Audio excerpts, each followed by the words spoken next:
അൽഫല ട്രസ്റ്റുകളെക്കുറിച്ച് വിവരശേഖരണം ആരംഭിച്ച് സംസ്ഥാന ഇന്റലിജൻസ്. അന്വേഷണം തിരുവനന്തപുരം, പാലക്കാട്, കാസർഗോഡ് ജില്ലകളിലെ സ്ഥാപനങ്ങളെക്കുറിച്ച് ആണ്. രജിസ്ട്രേഷൻ, അംഗങ്ങൾ, സാമ്പത്തിക ഉറവിടം എന്നിവയെല്ലാം പരിശോധിക്കും. വിവിധ സംസ്ഥാനങ്ങളിലെ അൽഫല ട്രസ്റ്റുകളുടെ പശ്ചാത്തലം സംബന്ധിച്ച് കേന്ദ്ര ഇന്റലിജൻസും അന്വേഷണം ആരംഭിച്ചിരുന്നു. ജനം ബ്രേക്കിംഗ്. ഫരീദാബാദിലെ അൽഫല യൂണിവേഴ്സിറ്റിയുടെ മാതൃസ്ഥാപനമായ അൽഫല ചാരിറ്റബിൾ ട്രസ്റ്റിന് സമാനമായ പേരും ആശയവും വെച്ച് പുലർത്തുന്ന അൽഫല ട്രസ്റ്റുകളെക്കുറിച്ചാണ് സംസ്ഥാന ഇന്റലിജൻസും വിവരശേഖരണം ആരംഭിച്ചത്. കേരളത്തിൽ തിരുവനന്തപുരം, പാലക്കാട്, കാസർഗോഡ് ജില്ലകളിലാണ് സമാനമായ പേരിൽ ട്രസ്റ്റുകളുള്ളത്.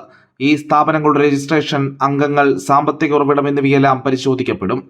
ദക്ഷിണേന്ത്യയിൽ വിവിധ സംസ്ഥാനങ്ങളിൽ പ്രവർത്തിക്കുന്ന അൽഫല ട്രസ്റ്റുകളെക്കുറിച്ച് നേരത്തെ കേന്ദ്ര ഇന്റലിജൻസും പരിശോധന ആരംഭിച്ചിരുന്നു. വിദ്യാഭ്യാസ, ചാരിറ്റി ട്രസ്റ്റുകളായി രജിസ്റ്റർ ചെയ്യപ്പെട്ട ഈ സ്ഥാപനങ്ങളുടെ പ്രവർത്തന രീതികൾ ഫരീദാബാദിലെ ട്രസ്റ്റിന് സമാനമെന്നാണ് ഏജൻസികളുടെ വിലയിരുത്തൽ.